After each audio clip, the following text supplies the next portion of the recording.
இன்றைக்கு பலர் நான் எவ்வளவுதான் ஜெபித்தாலும் தேவ சமூகத்திலிருந்து எனக்கு பதில் கிடைக்கவில்லையே என்று சொல்லி கண்ணீரோடு வாழ்ந்து கொண்டிருப்பதையும், துன்பத்தின் மத்தியில் எனக்கு என்றைக்கு ஒரு விடியல் பிறக்கும் என்று கண்ணீரோடு வேதனையோடு துன்பத்தோடு வாழ்ந்து கொண்டு இருப்பதை நாம் பார்க்கலாம்.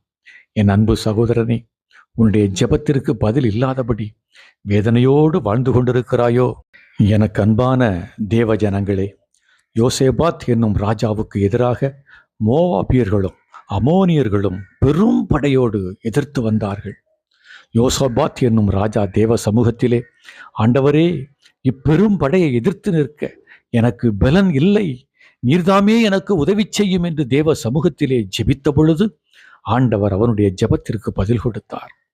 எனவே யோசேபாத் தன்னுடைய இளம் வீரர்களோடு சீருடை அணிந்து யுத்த களத்தில் ஆண்டவரை போற்றி பாடி துதித்து கொண்டிருந்தான்.